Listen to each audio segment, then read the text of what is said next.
What's up, my crew members? My name is FOG Andrew here, the coach here from Family Gamers. Welcome, more gamers, to an exciting, awesome live stream. We have a wonderful special guest. Special best. Rob, iconic. There he is. We did it. Thank you. 3/4 of team building exercise here. This is all of Superhero Crew podcast. Mm-hmm. It's been a while. It's been a while since we've done anything. Yeah, it's been, and it's ironic that it was lockdown and we did less than we usually do. It's true. That is pretty ironic. Not haha funny, but yeah. Yeah, but like silly funny. Right. All the time in the world to do stuff, and we did nothing. Yeah. Well, we were putting out videos. I was recording podcasts, but. Yeah, we were doing our weekly video, and then we're doing a live stream, and now we've added the question to the mix. So hopefully everybody has answered the question. So I would use mine more, but I don't like cleaning it. It's like a machine, man. How you clean it? You gotta be. I got a whole system. So what you do is you take the water, you dump out the cup. Then you put a little bit of water in, and then I put the cap on and I back flush it. Then I flush that out. And then once you do that, then you spray it out. It should do it good. And then at the end of the night, when I'm done with it, I put it in a shot glass with alcohol, and I let it stay overnight, and that usually just cleans it out. I was trying to find, I have some airbrush cleaner. It's like a soap of some sort that one of the companies makes that I kind of backflow through it. But yeah. I have a sonic cleaner too. I should use my airbrush more. So you had all the stuff in the winter. So you have all the stuff, but you just don't use it. That's what's going on. Yeah, pretty much. I have like literally boxes full of. This is a small box full of things to prime. I should just start priming. Yeah. Oh no! It's all my spools from 3D printer falling down. You got to use the thing that we got. So, we got a lot to talk about. So let's start off with Rob. Why don't you introduce yourself to all? I guess so. Yeah. Family Gamers, faithful know who you are, probably. Yeah, for the people that are not that are not in depth historians of the Family of Gamers lore. Yeah, Rob. I think it's been over a year since we did team building exercise, so it's probably a lot of people come on after I used to be on the show. So. Mm-hmm. I used to do a little podcast called Dead Zone the Podcast. Me and Jack gave it to our friends Rick and Brian, so we don't do that anymore. Right. And we don't really do team building exercise because they haven't put out a new book for Dead Zone, so we haven't done that.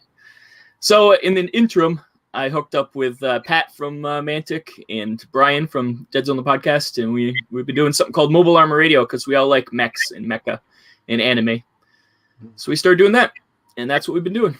And it's a monthly podcast, usually just over an hour usually. We talk about what we've been working on and things we watched and things we bought or made with our printer. Me and Pat have printers, but Brian does not yet. But his buddy Rick does. Rick will make him stuff, I'm sure. I was going to say Rick has the printer. And Rick's been printing. You know what it is? Rick is still in that rookie stage where you print like for the first year. I don't think my printer stopped. Yeah, me too. And then the funny part was, then it was like it started printing bad, and that's when you learn how to actually really make the printer better. That's when you start like figuring out like a hot rod. You change this. It's like I never knew that you have to change the nozzle, and then once I changed the nozzle, I was like, oh, it's so good. Because the it's just the maintenance is with it, but it's like anything else. It's like I talk to people, they don't clean their brushes at when they're done. And then I'm like, what do you mean you don't clean your brush? You don't use brush soap? No, we don't do that. So the same thing with the 3D printer. Once you start printing, yeah. I got one of these. I got the same thing. Inside this is like the same substance. It's the same stuff, yeah. Look how dirty it is. Yeah. Clean it out. Well, you know what? It's better that that's dirty and not your brush. So, all right, let's say hello to some people. Who's here? If you're here, just say hello, and we'll throw you up on the thing. Or or we'll wait. Let's see who's here. All right, so Chris is here. Look at this. Woo! What up, Chris? And Fabian was here yesterday. yes, Fabian was here yesterday. See if he could take his break. Fabian, are you on break? No? Okay, well then we don't care. So what's going on in the world of what was it? Battletech, Mech, Battlesec?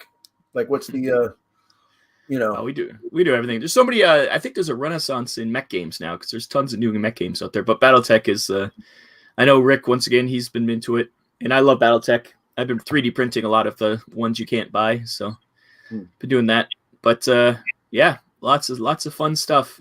The BattleTech especially because it just had a resurgence. They had that big Kickstarter for the Clan Invasion, and Right. Wave 1 came out, but Wave 2 is delayed, obviously, with all this stuff happening. But and Chinese New Year screws everything up. Yeah, But they just shut down the country for a month. yeah, That's. I remember when I remember we were backing a Manta Kickstarter, and we were like, "Oh, when are we going to get their stuff? When do we get this stuff?" And they kept saying, "You know, we're going to get it done by January 31st because on the 1st they close the whole country down, so nothing goes out for a month." And we got like Wave 1, and then Wave 2 had to come after Chinese New Year. So yeah. that was crazy. And then last year after Chinese New Year, none of the workers came back because of the event. The Stay event. indoors. The blip. But yeah, so it's only now recovering from all that. So Yeah. everything's a little delayed. Yeah. But yeah, other than that, lots of 3D printing of mechs, Thingiverse, and what was the other one? What's the factory one? I can't remember the name of it. Is that Titan Forge? Or My Mini Factory. Yeah, Titan Forge. I was part of the Cyberforge Patreon, so I had a lot of mechs and cool stuff from that. Yeah. Yeah, lots of 3D printing has been the savior for this year because I got my printer in April and I had problems right off the bat. I had my motherboard died in it, so I had to get a silent motherboard and install that. So that was kind of fun to do some heavy duty wiring right off the bat. But Right. it's beautifully silent now, other than the fans. But I've had to rejig this thing so many times that it's a Frankenstein, but I love it. I gotta tell you, I remember. So for those who don't know, we were doing a hangout, and me and Pat were talking about 3D printing, and Rob was very silent. He's like, "All right, guys, I gotta go," and I may or may not have bought a 3D printer. Well, you guys were pressuring me into it. It was pure pressure. Well, it wasn't peer pressure. We were just talking about it, and you decided to get that one anyway, which was that's the subconscious way of doing it. But yeah, we all got Ender 3 Pros, it's pretty solid machine, easy to fix too, which is nice. I got to tell you, I haven't had a problem with it. I haven't. You know, I mean, all right. So I had the big gloop in it, so I had to change. So I learned how to clean it, take it apart, put it back together, and I'm really like so not mechanically inclined. So for me to be able to do it, it's easy. And then, you know, I put my Capricorn tube, but then I did the CHEP thing with the little blue piece inside and, you know, changing the thing. I put a glass bed on it. I actually fixed a problem because I know you and me were having it where on the bottom layer, it was like almost like too squishy. And what happened was when I put the glass bed on, it raised it, whatever, like maybe 2 or 3 millimeters. So I had to change the Z or the Y axis. And, yeah, Z. Yeah. And then what I did was I just left it on the middle of the on the build plate, and then I adjusted it, tightened it up, and it was good to go. So you know you learn how to do stuff, but when it's printing good, man, there's nothing better. I mean, you know, a buddy of mine was telling me he's got the one where it's kind of like an hourglass with the 3, you know, things. And we were talking about it. He goes, "Oh man, it's so good. Or why'd you get the Ender 3? This one's good. This one's good. This one." I said, "You know what? I heard a lot of good things. My buddy's got it. Another guy I know, you know, that lives over here has it." I said, "Then, you know, my buddy Rob got it. I'm going to go with that one." I go with that one. I said, "Well, how's yours printing?" "Well, it broke like 3 days into it." So he had it for a year and it broke for 3 days. So I got a less good printer that I haven't stopped printing on. And you got this major, you know, I could print things 30 feet tall, but you're not printing anything because it's broken. So Well, this is a Aero Mech from Mech Warrior. I just printed this today. nice. It's pretty good detail. And that's on a FDM film? printer. That's not a resin printer. No, that's a FDM printer. Yeah. So I think the details I'm getting out of it are pretty good now. And what are you using? That mini, the mini thing you sent me, the for Cura. My profile, yeah. That's pretty good. Just I tweaked the profile until it got working right for me. Mm-hmm. I find it's a lot about finding your temperature for your PLA. That matters a lot. Every PLA is a different temperature, and once you dial in your temperature, that changes everything. It's true though, because the PLAs are different. Because I know, like when I had Superfilla was one, then now Hatchbox, I could run it a little less than what I was running with Superfilla. But then I had that garbage, that PETG. That was horrible. That destroyed everything. Yeah, I did this in PETG, I think, which worked pretty good. Yeah, that's cool. So I did that, but generally it's. You never asked for it. Well, I didn't think I needed to ask for a dread helmet. Well, you're not really a dread fan like I am. So. I'm surprised you don't have a full set of dread armor. I do have your badge up there. I did print a full set of dread armor for Halloween too. Yeah, that was very cool. That was all PETG, but it did burn out nozzles, and it really messes up your machine. It's so high temperature, but it was worth it. Didn't it mess up? Didn't it mess up your glass build plate too? Right? No, my build plate was already messed up. One of the very first things I did, it stuck to it, and I pulled it off, and it ripped a piece of my glass bed off. But it works fine. It's not supposed to do that, right? Well, it's not even the glass bed; it's that covering they put on. It's the Crealty's real one. It's got like a weird surface on it. Oh, it's got like I saw it. It's kind of like little bubbles, right? Yeah, like black, like a little stick. I don't know what it even is. Something they put in the glass, but it ripped a piece of that off. But it works fine. I've never had an issue with it. I use glue sticks. I cover my glass bed in glue sticks, and it never has an issue. I always stick too hard sometimes, but I use hairspray. A lot of people complain. Yeah, you need something, I think, especially glass beds. You know what you do? What I do with it, I spray like 3 shots of hairspray, and I leave it. Yeah. And then I'll print it because you got to give it a time to dry. Yeah, you always cure it into the glass. And then, but the thing is though, when I'm done printing, I do something that you don't do, and you probably will never do. You actually clean your bed? No. Well, I do that. Mine's horribly disgusting. What I do is, after I print it, I let it sit for about 5 minutes before I pull it off. No. That's what this is for. I pry that thing off right away. I leave it for about 5 minutes. I know. It just pops off easy. And not even pops off. It's like you just pull it right off. I know. Everything does, but you can't. When I leave it does, but no, not. Then I couldn't be printing something else right away. Like, you have to wait 5 minutes? Come on. Yeah, no, 5 minutes. That's it.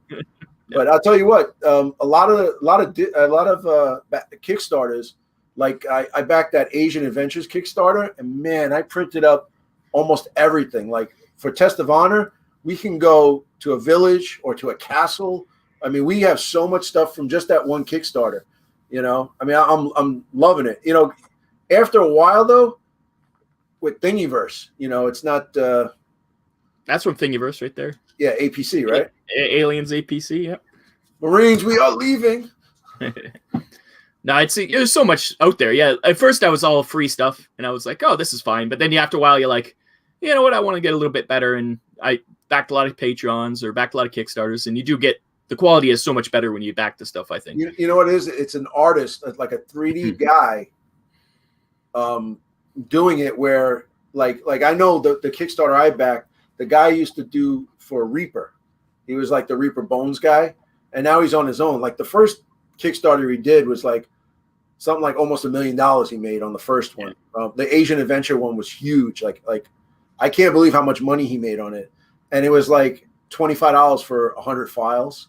But 90% of the stuff that he did, not the miniatures, let's just say all the terrain, the trees, all that stuff, nothing is supported. Mm-hmm. So it was almost like, what do you like he knows what he's doing. Thingiverse is like 2 jerk-offs like me and you putting stuff up there. I mean, there's some good stuff. Don't get me wrong. There's some really good stuff up there. But then there's some. Yeah, a lot of it's I know for Battletech, what they do is they take the 3D files from the video games and just put them up as STLs. So you don't even know if they're going to work. They could be non-manifold, but that works. Like you can print it. It might not work, but it works as a 3D file, which is pretty cool. Right. So yeah, I don't even know if you look into the files in your video games, if you could find these files in there somewhere or how you transfer them. I don't know how they're doing it, but they do it. And yeah, so it's easy. And then a lot of these companies cracked down on Thingiverse and made them take down all these files because, it's obviously proprietary that they own these 3D files. So right. Stop putting them up for free on these places. But I think that's something you would figure out, like how to get a 3D file off a video game. And then that's something you would like. I could see you doing that. Yeah, I just never need to. There's so much out there. I don't feel the need. Right. And then there's also like I know there's Kickstarters for that stuff. Yeah. For Battletech or whatever. I know Rick is putting up like 10 millimeter buildings for Battletech. So there's a guy on Thingiverse. I think his name is Raining Fire. I think that's his name. And he does the buildings for Battletech, and he's amazing. And he just puts them up for free on. You can tip on Thingiverse, but nobody ever does. But right. But yeah, building terrain wise, easy. It's the actual mechs that. Obviously, if they make a miniature of it, you shouldn't be 3D printing it. You should be supporting these companies. But there is literally thousands of mechs in the Battletech universe that aren't out there, right? So there's a whole community of people just designing mechs that aren't made by other companies and putting them up so you can print them, right? Which is cool. Yeah, it's cool.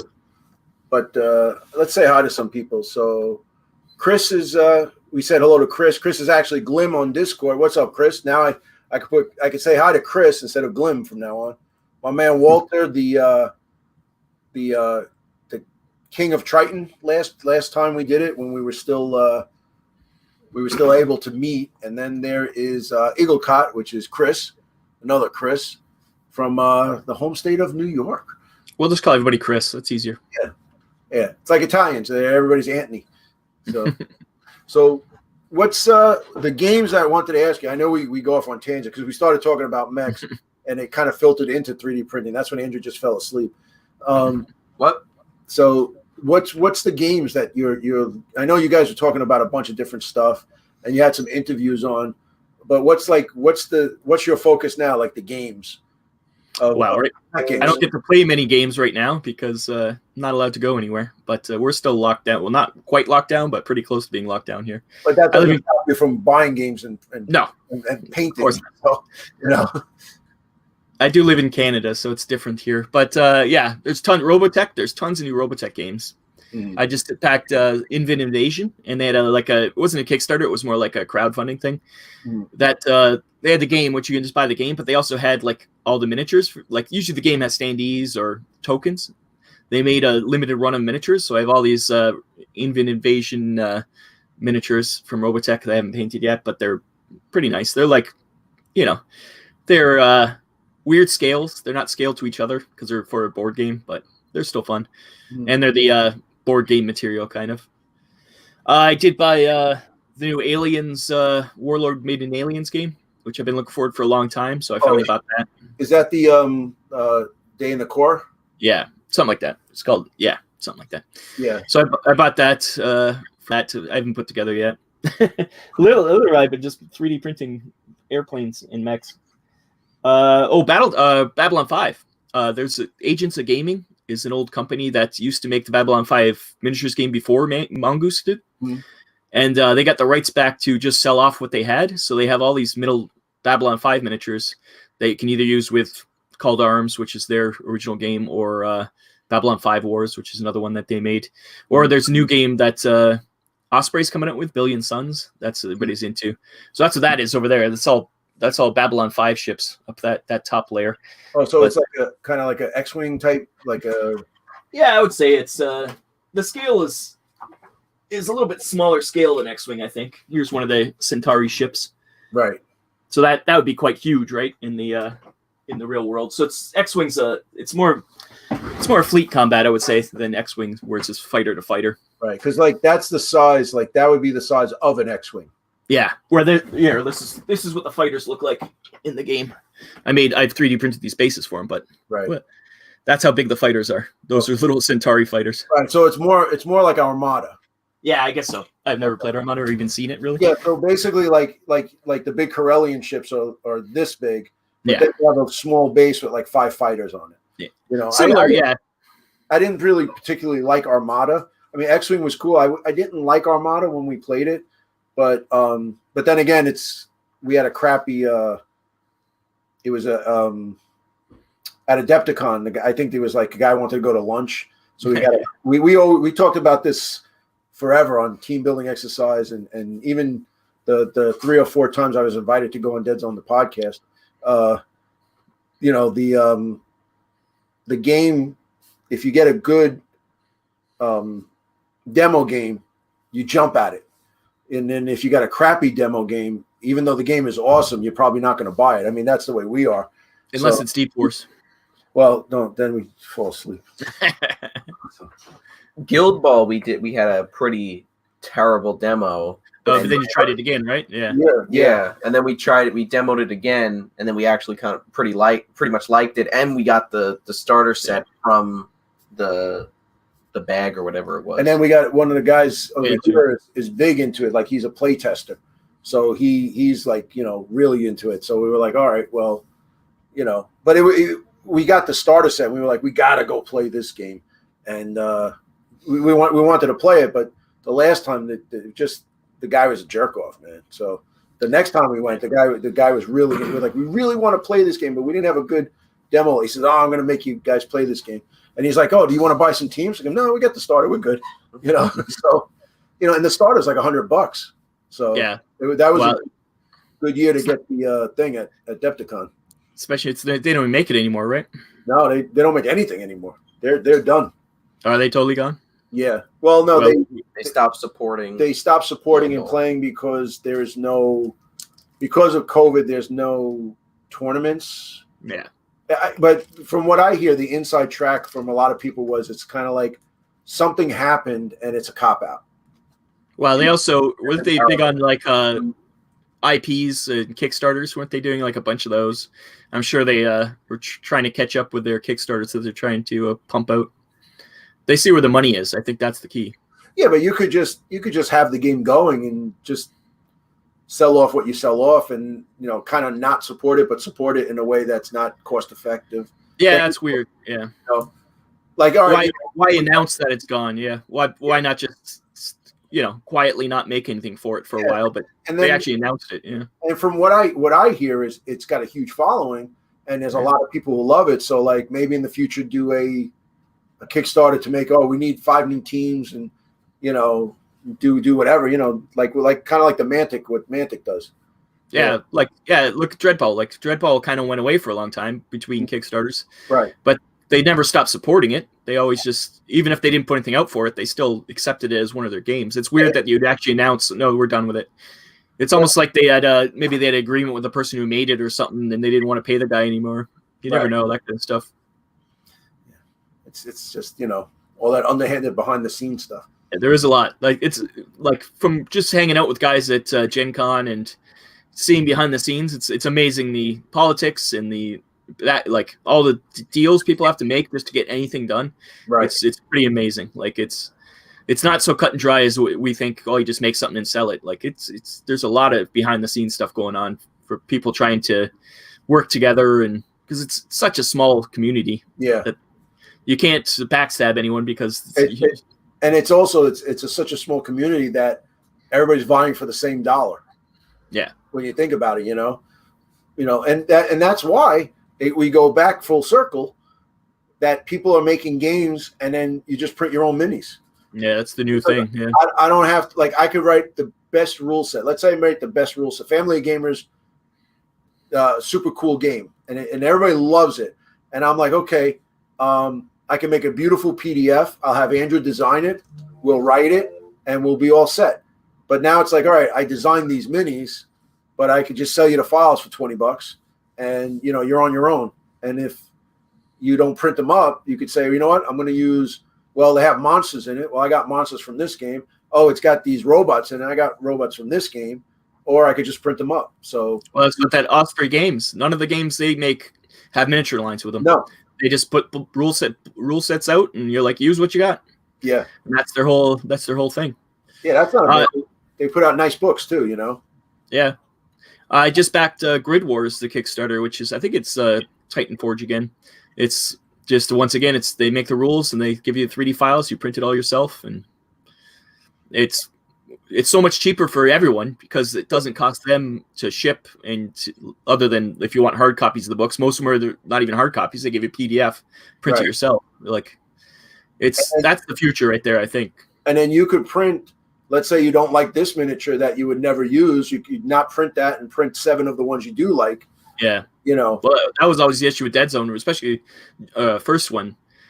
You'd want 10 dogs in your army, and you just didn't have 10 dogs back then. It was impossible to have. And yeah, you'd try to find other things to work for it, but it'd be nice to have actual Mantic dogs that you could just print. Right. And it's the future. I think even places like Mantic will have to realize, hey, if we just maybe a couple years after it's out, it's done its lifespan as a miniature, put it as an STL file, make another whatever off of it. You're not going to make any more off of it anyway. So you're not even making how many miniatures that Mantic make that they don't even produce anymore? Tons. Like all those, they have files for them all. Or most of them, unless they're really sculpted. But I don't think they've had real sculpted stuff since the first generation of Dead Zone. Like everything else is all 3D sculpted. And if it's 3D sculpted, you can put an STL out of it. So, but it's hard for those kind of companies because they're like, well, then nobody will ever buy anything from me. But it's once you bought the first stuff, are you ever buying too much more of the same thing again? Anyways, like probably not. You charge $10 for STL or whatever, or even less, and you'll make more money, I think, in the long run than you would if you hoped that people would just keep buying old miniatures, which people don't. Yeah, but you know what though? I think in a way that what they're saying is okay. So let's say the 3 of us, we meet up at the store and we play, and we're playing. And some guy's like, hey, what's that? Let me play. And that guy will come down and play and say, oh, cool. You know what? I want to make a plague army. I want to make a plague faction, whatever. So now that guy goes and he'll buy 3 boxes of plague, and he'll build them up and paint them up. And then, as it is with Dead Zone, for example, let's say Dead Zone, you're not going to have a faction. You'll have your favorite, but then there's it's like your favorite, then 2 subs, then 3 that are cool that you like. And then the bottom ones is like, well, for shits and giggles, I'll paint these up for the hell of it. Like I got a whole GCPS army. I've never played them in Dead Zone. Me neither. It's just the way it is, I was hoping to play them, and and I use those guys as GCP as Maison, but it is what it is with that. But I think, like you said, that's the wave of the future. Like a totally printed game. Like you pay $50 and you get the whole game. But it's when you think about it, you don't just get the whole game. You can get like 3 sets of starter minis. Like you just print them up, and because like when we do a game, it's always got to be 2. So like if we're gonna play any game, let's say pick a game. Test of Honor. I got to get 2 sets of Samurai and 2 sets of cards because we're both playing it. It's not like like someone else is coming in with it. So we kind of share that, and then I'm always buying double so that we could always play that. But if I was printing it, I could print up double and give me about a week to print everything, and I'll be done. So that might be the wave of the future. As long as you put out a nice and how much you think it costs to make the book as opposed to making it and printing it? Yeah, well, I think most of the cost is probably paying the person who wrote it, I would think. Right. Printing it would be the second cost, I think. But it's not just printing it and then shipping it. Shipping it, especially today's environment, shipping's crazy. Like shipping from China now is like 4 times what it was like a year ago. So a lot of these companies, especially Kickstarter companies, are realizing, oh, we screwed up here because shipping is so much more now than it was before. Right. So it's pretty scary out there for trying to make anything out of your own place. Once again, Mantic, they're doing everything in resin because they can do that at home. They're not doing many hard plastic miniatures anymore. It's because And that's why GW does hard plastic, because they do it all in-house. Yeah, well, GW is different scale altogether. They have their own factories. But that makes sense that they do it in-house, so that you control the production, control the quality, and you control the price. Most people can't afford to do hard plastics in-house, though. That's expensive. Like, that's crazy money. Right. But, yeah, I think even now, you see a resurgence in metal miniatures because you could do metal at home. You don't have to ship it out to China to do. Right. And resin and metal is the thing now for a lot of these smaller companies. You could do metal in your garage. Yeah. Oh, yeah. That's what the resin at Mantic is. Just in one of their warehouses, they have a little resin section, and it's like 3 or 4 people producing all that resin, which is why sometimes it's out of stock. It's because it's only 3 or 4 people doing it. They got to. They can only make so much of this stuff. But I personally hate resin. I think I hate resin more than metal. It's a hard choice, but resin nowadays, it's the brittle resin. They have that nice resin that's not so brittle, but well, they used to do resin. GW used to do resin, and they called it fine cast, but it was crap cast. Yeah, it was like and stuff. And then the thing was, the thing that this is why it was like the evil GW was you'd get something and like you'd look on the back and he'd have like a robe, but there'd be like it looked like a mouse ate at it. Yeah. And when you tried to return it, they were like, no. That's just the way it is. But now it's better. Now they've because they've seen that it's like, the evil empire, they can't do it anymore. Well, also there's competition a little bit now. They saw all these other companies rising up, and they were like, there's good competition." For years, they were like, "No, there's nothing." Yeah. Far and away above it. All right, well, some people think that way. I run the Mantic Hellboy Facebook group, and there's a question: who makes Hellboy, the board game? It's in the name of the group, but I'd say at least twice a day I get somebody saying GW, and it's like, no, GW doesn't make everything. Right. Well, but people still have that mindset. A lot of people think GW equals miniatures. That's it. Well, you know what, though? You think about it, the Hellboy miniatures are GW quality. Yeah. I think a lot of companies make GW quality miniatures. I don't think they're so far ahead anymore. But that's what I'm saying. It's like the Hellboy miniatures are so nice that people think it's GW. Yeah. Take it as a compliment. I think they just think everything's GW. Yeah, well, yeah. It's easy. Who makes this? GW. Move on. Yeah. So, all right, I got 2 questions here. I got one. Walter's asking the King of Triton. I played Non-Wars for a bit, decent game, maybe closer to Full Thrust. So it's Babylon 5 Wars. Yep. Yeah. So because of you, I'm already up to the 2nd season of Babylon 5. Hey, that's good. You got past the first season. First season's a little rough. Yeah, it starts getting good in the 2nd season. I was reading about it, and they said you're going to watch it for the story and the writing, not for anything else. The acting is just really, like, what did you say? Oh my God, it's a Narn. It's like, it really is bad. And I even saw that movie that was like all messed up with the girl from the Karate Kid 2, and she got axed. See, Rob, I go deep with these things. Yeah. Walter's got another question. What do you think of market saturation has to be for the print your own to be viable? Like, what percentage of customers would need to have access to a printer? Well, they have a lot of services that print for you now too. You could have them print it for you. Or in local places too, you get maker, what are they called? Maker spaces or whatever that you can print up things. Oh, really? But yeah, I think you need a lot of people with printers to make it that a full-time thing. The best option is what Raging Heroes does. They do STLs, but they also, after their Patreon's done for that month, they put those up for sale on their web store and sell them as actual miniatures. Yeah, so you can get them early as STLs, or you can wait and just buy them as miniatures. You know what? It's like a bunch of the Kickstarters that I backed. I backed the one that you did too, the one that fills up the filaments. And after the Kickstarter, you could just go on their website and buy it. So, I mean, obviously the Kickstarter, you pay $30, you get everything. Yeah. But you go on their site and it's like, okay, this one's, so you pay like $200 for everything. It's definitely worth to do a Kickstarter. But then if you don't want to buy all those files and you want to kind of pick and choose, but once again though, 3D printing is not easy. It's not for anybody plug and play. I guess the resin stuff's a little bit more plug and play, but still resin's pretty toxic and you have to cure it, and it's not crazy easy. This isn't like you're still manufacturing something. So I think a lot of people would just rather pay to have the miniature. I think. When you think about it though, like I said, like I'm really not mechanically inclined. Like I have a lot of, a great man is one who knows his weaknesses, and like, I could change a tire, I can, maybe fix the side window on your car and stuff. But then like I don't know how to change an oil. I mean, I'm like that's not me. That's But now if you want to know how to run against a 3-3 defense and how to beat them on the backside, we all have our strengths. Like math, I'm out. But I have the 3D printer, and for like $200, I'm up and running, man.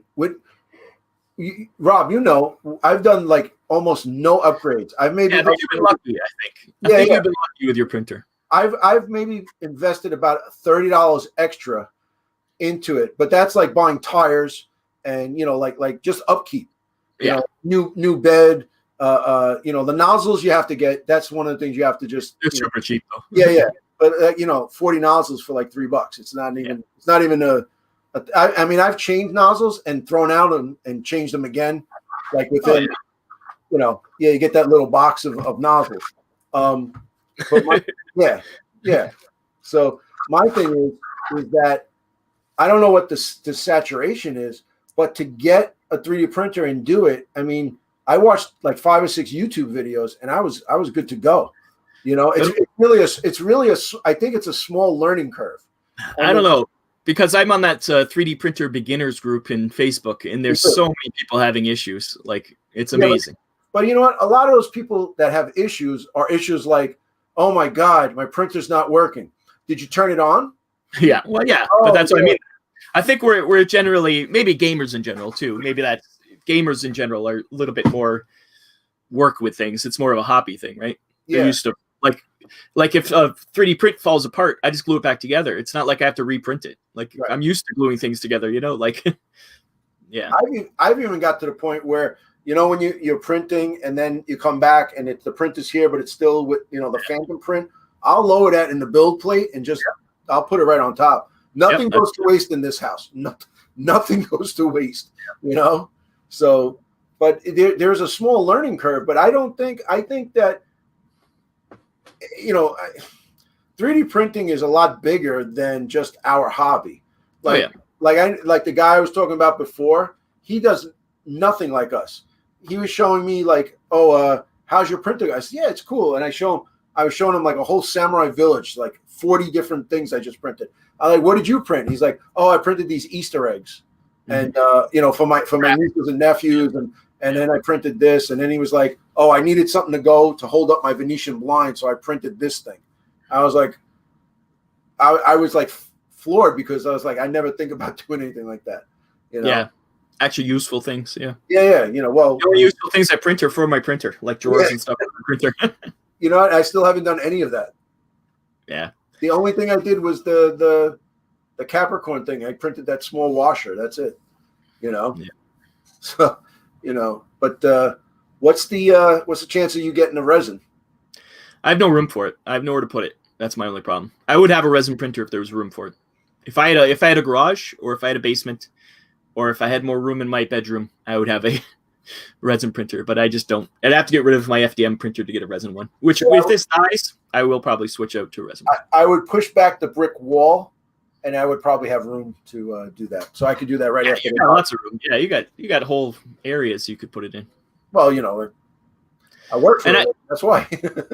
Our buddy Pat, there I have the MAR with. He has a resin now, and I was like, how's it smell? He's like, it's not that bad. You don't smell it.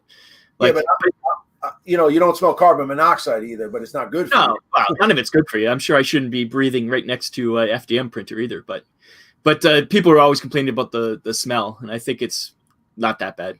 I played with resin before. Like I've actually done liquid resin. Me and Jack used to, back in the day, we'd make our own bases. He'd the silicone thing. You'd make a silicone thing and fill it with the resin and do it ourselves. Like you could buy resin at Michael's that you can mix up and pour. Right? Yeah, so. And that's the stuff you could use for like making ponds and water effects and stuff. It's the same thing, yeah.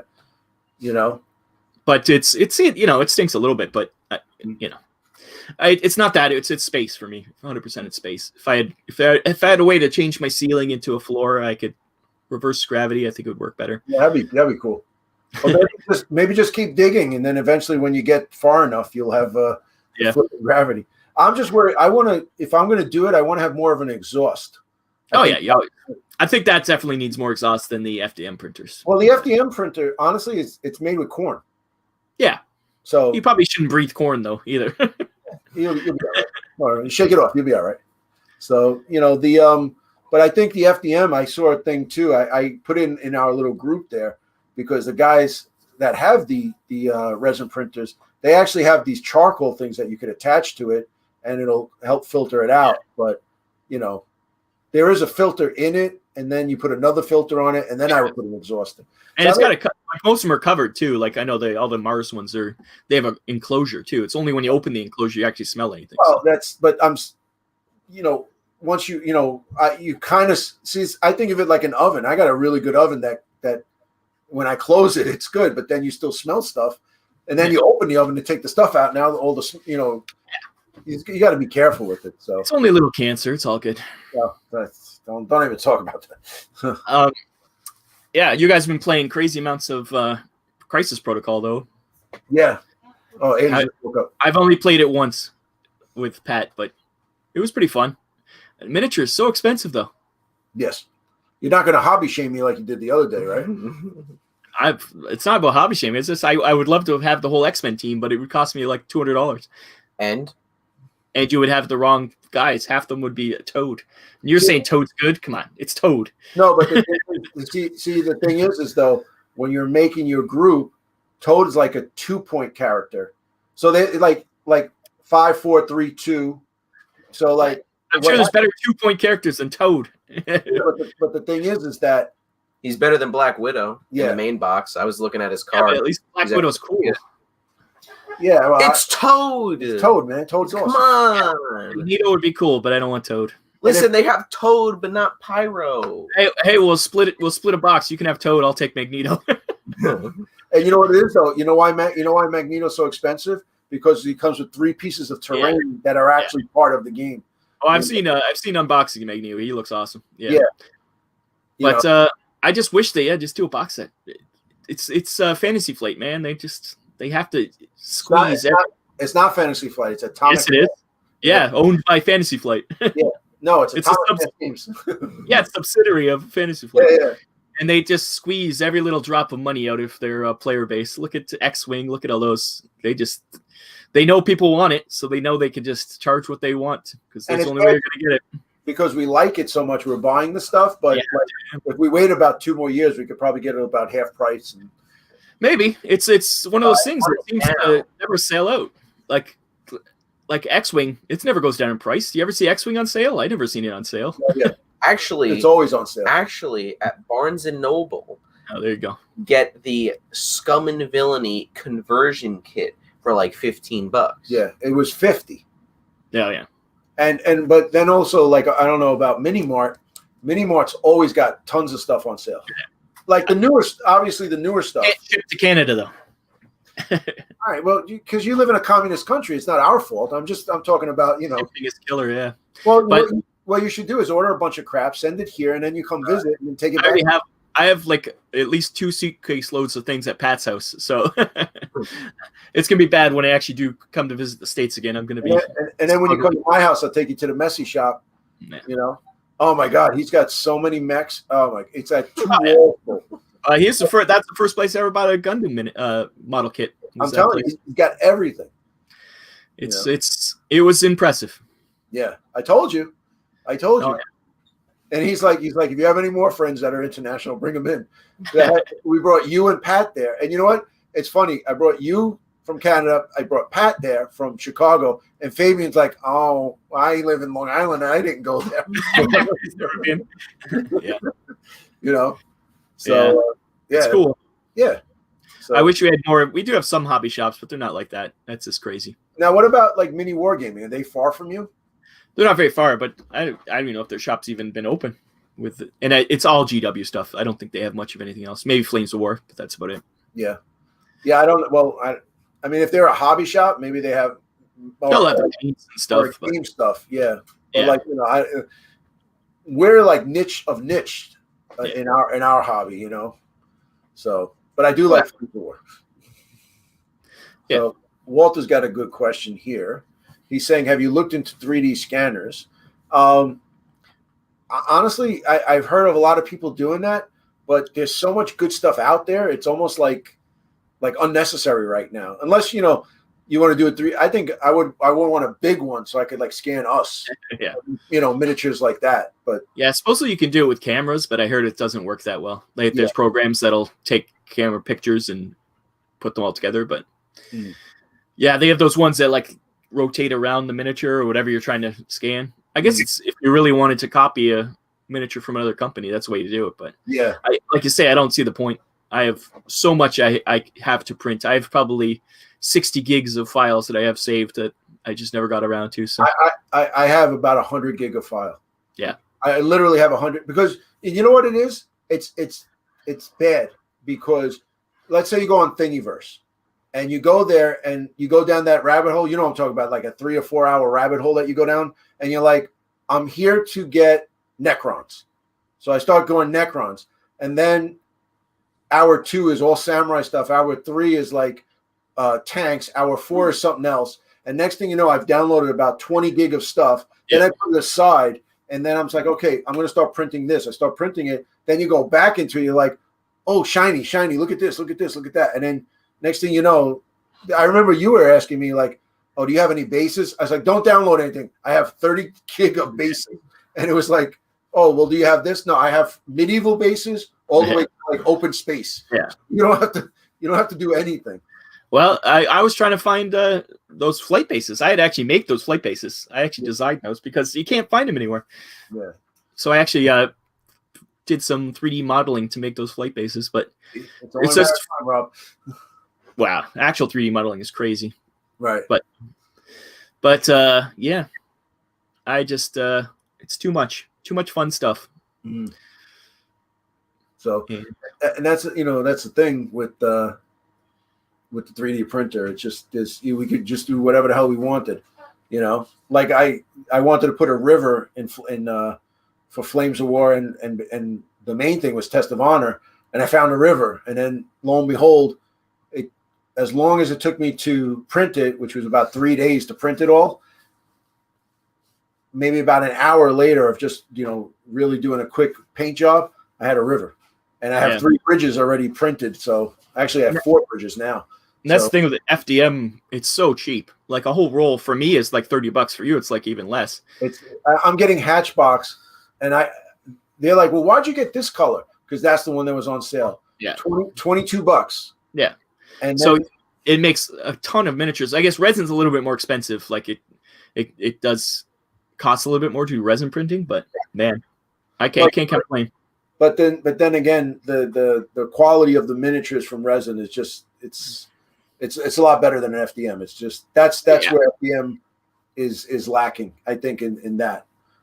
And I'm talking about miniatures, but if you're like, I printed a lot of small tanks for Flames of War, like you were showing that the plane stuff like that. Like I think the more angular stuff comes out great. But when you're doing miniatures, man, that's a 3D printed miniature right there. I don't know how well it's focusing. You're a Necron. You sound like Jack. Oh, have I gone crazy? Am I sounding all nuts? Yeah, we have no idea what you're saying. Uh-oh. Well, we made it this far.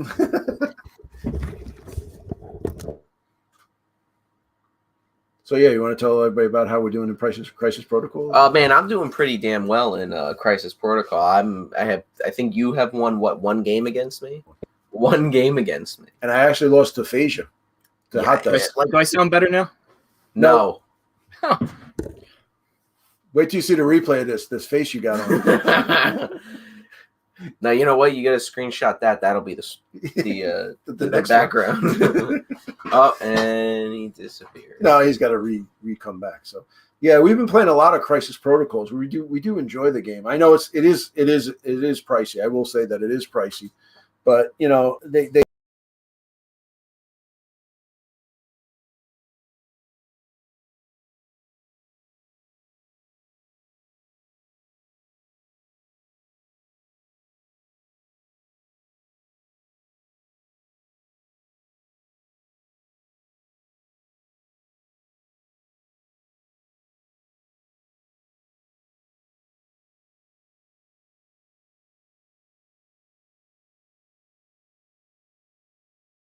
looks like we're still going. Ah, You guys hear us? You guys disappeared for a second there. Rob, we're back. Can you hear me? If you're there, let us know. Can you see us? We had some minor technical difficulties. The damn gremlins were doing stuff. Okay, I could kind of hear Rob.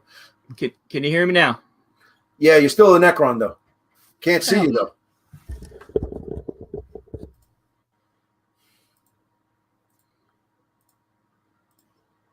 But anyway, so we were talking about Crisis Protocol, and then GW kind of they sabotaged our live stream. So was it on there? What's that? Was it going? My phone's a little messed up now too. All right. I don't know what's going on. Maybe it's our internet. Hello. So, there he is. Am I still crazy? You're getting better. I'll just be quiet for a while.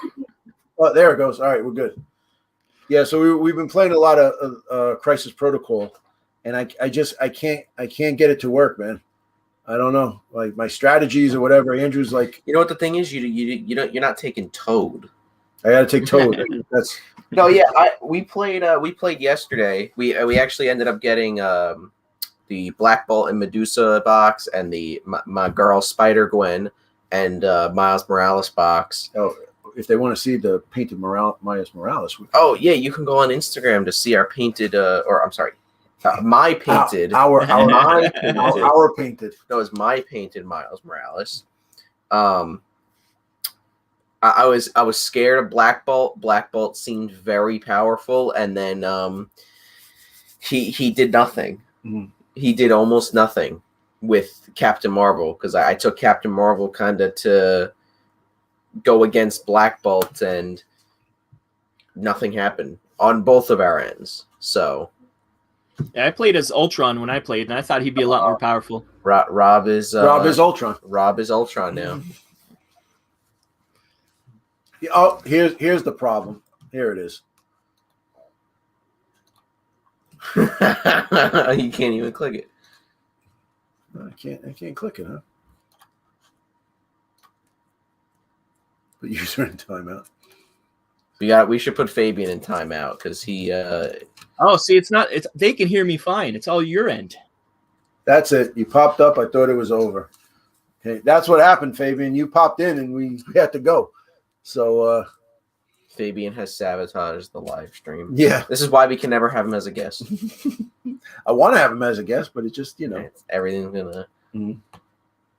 So, but yeah, so like Crisis Protocol, I got to figure it out. We're actually going to play after the live stream and see what happens, and we'll take it from there.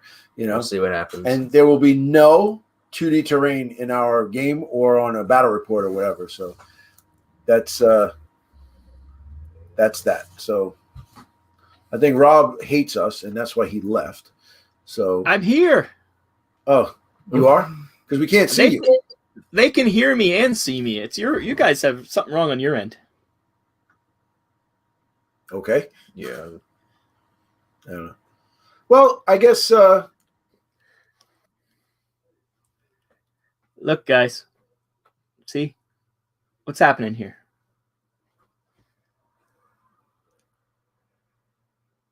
Am I on by myself now with these guys? See? I take over the show. Now we get to talk about mechs all we want. That is true. I have a nice Transformers collection. But I don't know what those guys are doing, but Mobile Armor Radio. mobilearmorradio.podbean.com. Also, come join our group on Facebook. If you just search for Mobile Armor Radio. We like everybody, post a lot of news about mechs and little short videos and stuff. Lately, I've been watching a lot of Netflix shows, and that's been fun. Cannon Busters was kind of fun. It's a little silly, but it's fun. And what I also watched, Space Sweeper, which was a Korean movie, I believe. It had a mech at the end, so it counts.